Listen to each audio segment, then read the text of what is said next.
Victoria, thank you very much. Welcome, everybody, to the Ben Franklin Room of the State Department. Friends from Germany and intrepid leader Fred Kemp, Bill Harrop, and all the generous contributors to the Diplomacy Center, as well as to our brilliant 7th and 8th floors. We're deeply appreciative for your generosity. And special guests, everybody. It is really wonderful to see you here. This afternoon, I want to join Assistant Secretary Nuland in welcoming our very distinguished and special guest, President Joachim Gauck. I also thank all of you for joining us here today as we officially take into the Department of State a very tangible, and if you've seen it downstairs, I hope you had a chance to, and that's why we're running a little bit late. I apologize. We were down there admiring the section of the wall, but it is a very large piece of history, and such relics of the past are obviously priceless. Speaking for myself, I'd much rather view one than be one. My friends, in receiving this unique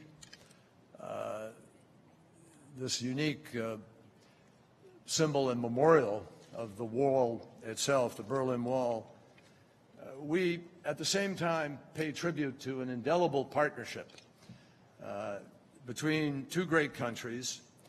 And inevitably, we think back to an era when an event like this was literally beyond belief. We recognize now, even more than we did in 1961, that the building of the Berlin Wall was both an act of hostility as well as an humiliating admission of defeat. From ancient Rome to medieval China, we know of civilizations erecting barriers to keep adversaries out.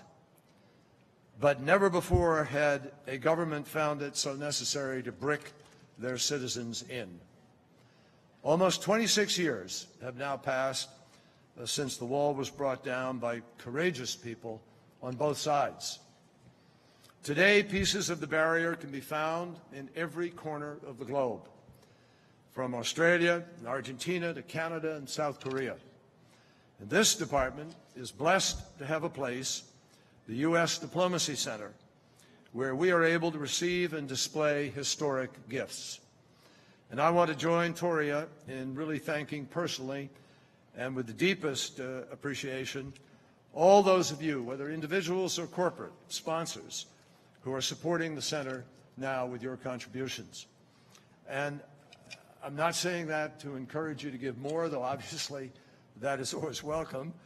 But I just want to say thank you profoundly without asking for the more. It's only because of you that we're able to have events like this and to receive on behalf of the department, but also on behalf of our country, a segment of the wall personally signed, as Toria just said to you, by those individuals who played key diplomatic roles in helping to bring it to rubble.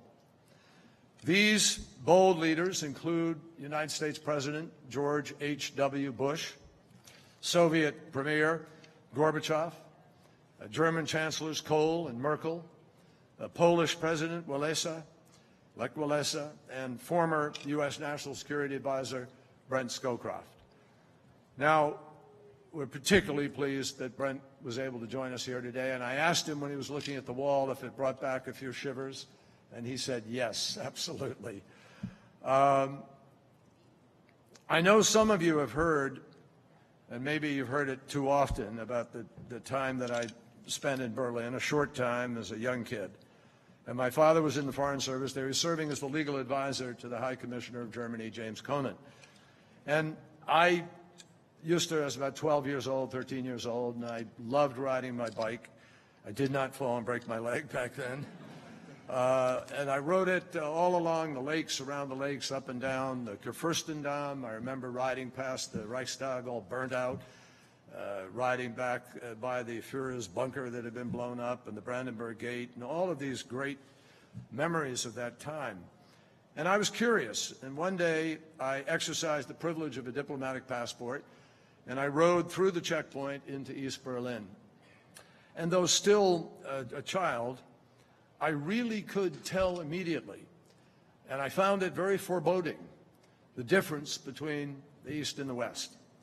The East was drabber, darker, the clothes were darker, there were fewer cars, there was a grayness, and I felt this sense of something that actually frightened me. And I turned around pretty quickly and went back. I didn't linger long. I had the choice of going back. A lot of people obviously did not have that choice, and many people lost their lives trying to exercise it later on. Even as I was pedaling around East Berlin that afternoon, families like that of Joachim Gauck were living outside the circle of freedom. In fact, the future president's father was a prisoner in a Soviet gulag. That searing experience helped to make of his son a true democratic champion, a gutsy activist, and a leader referred to in the files of the East German secret police as an incorrigible anti-communist, the highest praise indeed. Sehr verehrter Herr Präsident, vielen Dank, dass Sie hier gekommen sind. Ihre Anwesenheit verdeutlicht, dass der President, thank you that you have come here. Your presence here is not just shows that we did not only have a geopolitical game that was being played. It was also a major a tragedy at a time where many people who loved peace and freedom and many mentioned where many people had to live and were silenced. Nobody is going to know better how many good and courageous people died during the effort to fly across the Berlin Wall. Thank you for being here. Your presence brings home to us the fact that the Cold War was not some sort of a geopolitical game. It was a terrible human tragedy in which millions of freedom-loving people were persecuted, imprisoned, and forcibly silenced for the better part of a lifetime. No one will ever know for certain exactly how many good and brave people perished while trying to get over or through the Berlin Wall, the actual number. But today, as we look back almost a quarter of a century after German reunification, we can take unbelievable pride in the relationship between our two nations, which have forged through decades a healing and a building. To the United States, Germany is a trusted ally, a partner, and a friend. And to those of us here today, it is a privilege and a pleasure to welcome the revered President of our great ally, Germany, Joachim Gauck.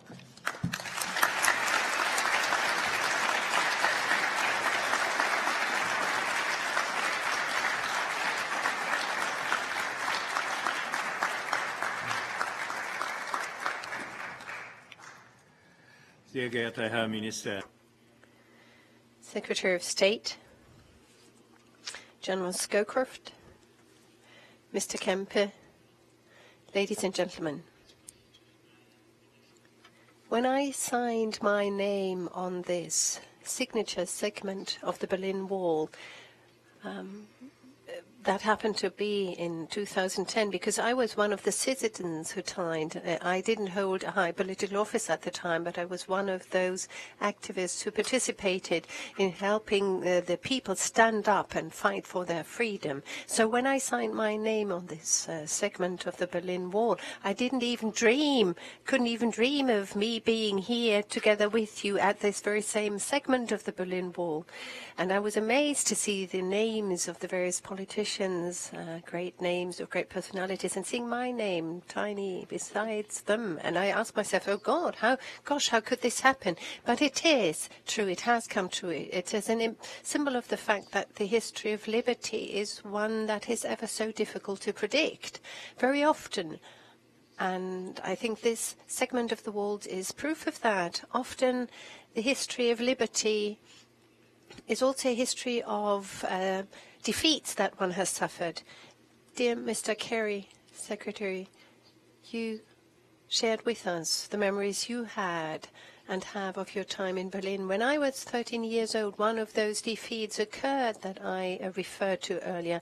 In my East German home country, thousands and thousands of people stood up to demonstrate peacefully for freedom and unity. That was on the 17th July 1953, and we were there. The SED dictatorship, with the help of Soviet tanks, brought down that popular uprising. And there are other defeats that I could refer to. 56, then 1956 in Hungary. A revolution that had already been won is being destroyed by Soviet tanks. 1968, the attempt that was undertaken to establish a democratic socialism in Prague. It's being defeated and brought to its knees with the help of Soviet tanks. And a history of liberty, no, it's not an uninterrupted story of the victory of the popular movements that stand up for freedom and liberty. The more do we value events where human beings have stopped feeling powerless and have stood up to make come true their desire for freedom and democracy. It is so good to be here today, almost at the end of my visit, really, which has been filled, or rather my heart is filled with gratitude towards the Americans who over such a long period of time have stood up to defend and fight for Germany's unity. It's wonderful to be here. Look at this massive symbol of massive suppression and to see it as something that has been consigned to the past. Those who had the power to set up this wall and those who had the power to bring it down. But those who had the power of keeping under their cudgel the vast masses of the population, they did not remain victorious at the end of the day. They were overcome through peaceful demonstrations and actions based on the yearning for peace and freedom. Thus, we've come to see that vast parts of Europe, amongst them parts of Eastern Europe, without having expressly referred to documents of the United States of America or of free countries in the world, but they have taken the values defined by these free societies as their own. Also in the well-behaved East Germany, people stood up against their oppressors, and they were successful in that attempt. For the very first time in Germany's national history, the fact that the oppressed have stood up has been victorious. As a consequence, we've called the events of the autumn of 1968 a peaceful revolution. Now, why am I mentioning this during my visit here? Why am I bringing this up? Because it's obvious the unity we have achieved is a consequence of the revolution of the time I was referring to, the wall that we still remember, and the segment of which is justifiably consigned to be a part of this museum, has been set up there. Remind us time and again of the fact that something has to happen before walls can be brought down. People have to stand up. Where liberty reigns, walls will be brought down.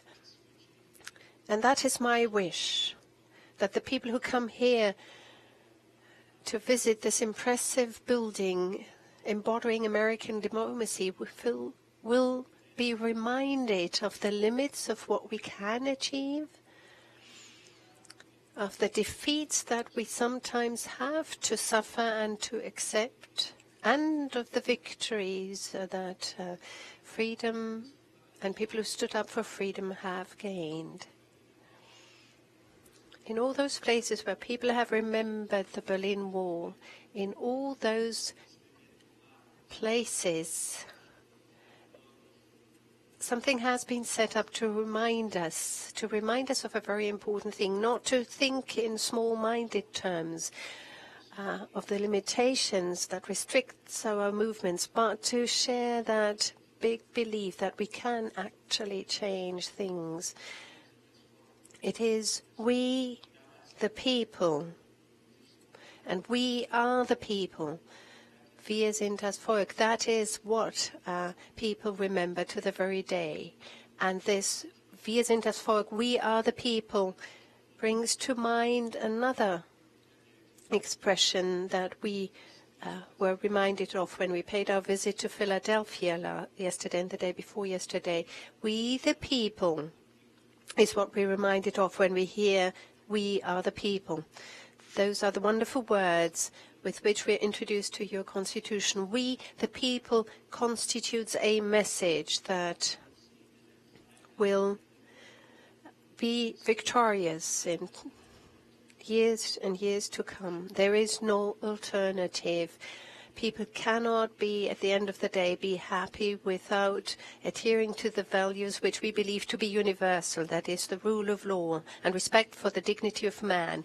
And this is why I want to use this opportunity to once again express my gratitude to all those in America who, in the darkest hours of German history, stood by us when we fought Nazi Germany and overcame Nazi Germany. You helped us overcome ourselves and overcome these people. Again, I would like to seize this moment to once again express my gratitude to all those people from the United States of America who supported, who realized, welcomed and supported the desire expressed by the German people to live in one country. Here and now, I want to name the people, amongst them James Baker, who happened to assist the then President George W. Bush Sr., expressed a clear yes towards German unification and to stand up also in support of that desire with regard to the other allies. We will never forget this. And this is why we always feel, although we're far from our home shores, we always feel at home here in the United States of America. This brings me back to the relic of the Cold War, and what I would wish to see is young diplomats standing there gazing at that segment of the wall, feeling encouraged when looking at this segment, to believe in what can be achieved if people bid farewell to their feeling of powerlessness and consider themselves responsible citizens. And it is in that spirit that I express my gratitude to the United States of America and its people.